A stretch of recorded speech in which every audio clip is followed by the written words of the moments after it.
पहलगाम में हुए आतंकी हमले को लेकर देश में जहां एक और सियासत चुप है, वहीं फारबिसगंज की गलियों में सिविल समाज की आत्मा अब भी जिंदा है।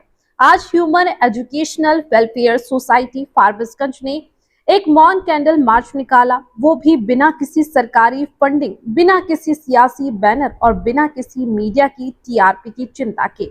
28 शहीदों को श्रद्धांजलि देने के लिए निकला यह मार्च मौन जरूर था, लेकिन यह मौन उस शोर से ज्यादा ताकतवर था जो न्यूज चैनलों के स्टूडियो में दिन रात चीखता है। मार्च में शामिल नामों पर ध्यान दीजिए। मेराज हसन, आदिल खान, क्रांति कुंवर, ब्रजेश राय, मुख्तार सरपंच, गयासुद्दीन नोमानी, वसीम अकरम, रिजवान, शाहरुख, गुलजार और तमाम वो लोग जो इस विरोध प्रदर्शन में शामिल हुए।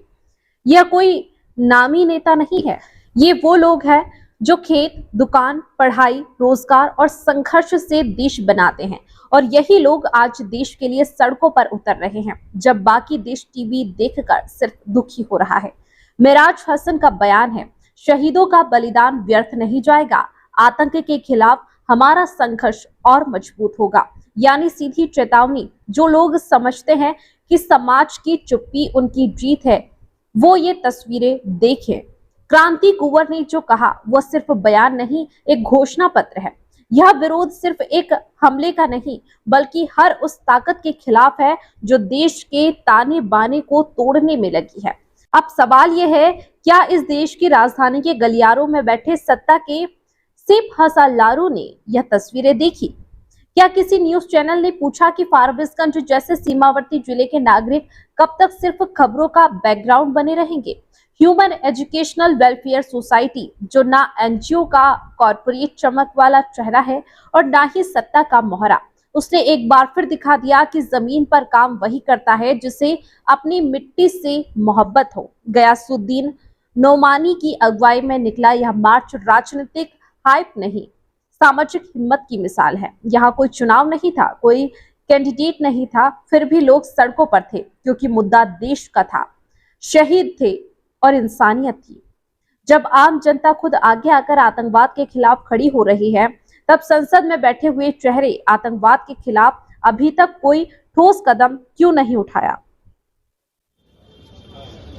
आज हम लोग वो आतंकवादी घटना जो पहलगाम में हुआ है, जिसमें शहीद कर दिया गया हमारे देशवासियों को जो घूमने गए थे कश्मीर में, और ये जन आक्रोश से हम लोग 140 करोड़ के भारतीय हम लोग सब एक हैं और हम लोग इस आतंकवादी घटना की भर्त्सना करते हैं, विरोध करते हैं, मजम्मत करते हैं। और इस तरह की घटना बिल्कुल निंदनीय नहीं है, बिल्कुल अपराध है। और दूसरी बात, हम सरकार से मांग करते हैं, इससे पहले पहलगाम से पहले और भी पुलवामा का घटना हुआ, तो कहीं ना कहीं हमारा इंटेलिजेंस का फेल्योर है और इसकी जिम्मेदारी कहीं ना कहीं तय होनी चाहिए, जवाबदेही तय होनी चाहिए। केंद्र सरकार, हमारे इंटेलिजेंस जो विभाग है, उनको तय करना होगा कि कोई भी आतंकवादी बाहर से आता है और हमला करके चला जाता है, ये कहीं ना कहीं जिम्मेदार हमारे सरकार की भी है।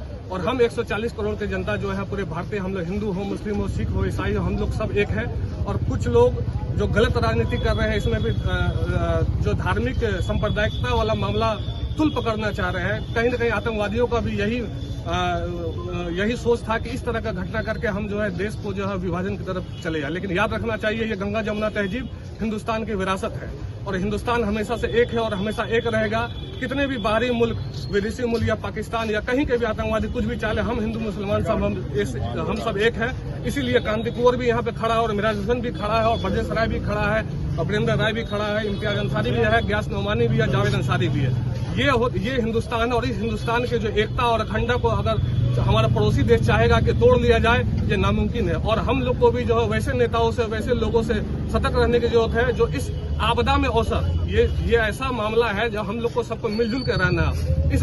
इसमें भी अगर कोई सियासत कर रहा है तो समझिए कि वो देश के साथ जो है नाइंसाफी कर रहा है और देश का दुश्मन है। हम इस माध्यम से ह्यूमन एजुकेशनल वेलफेयर सोसाइटी की तरफ से ये कार्यक्रम रखा गया है।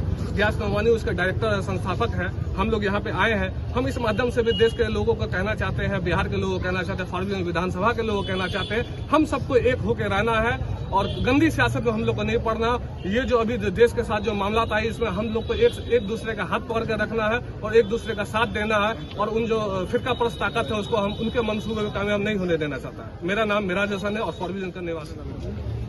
आज का जो कैंडल मार्च है वह समझिए कि हिंदुस्तान में ये घटना जो ऐतिहासिक घटना हुई है, धर्म जात पूछ करके हिंदुस्तान में ये सबसे बड़ी खूबी है। एक ऐसा बगीचा है जिसमें सारे लोग हैं, सभी तरह के फूल हैं, उसमें इस तरह का घटना घटना निंदनीय नहीं, ये क्षमा का अपराध जो किया है ये क्षमा के लायक भी नहीं है। आज ह्यूमन रिसोर्सेज की तरफ से जो आज ये कार्यक्रम रखा गया है, मैं धन्यवाद देता हूँ।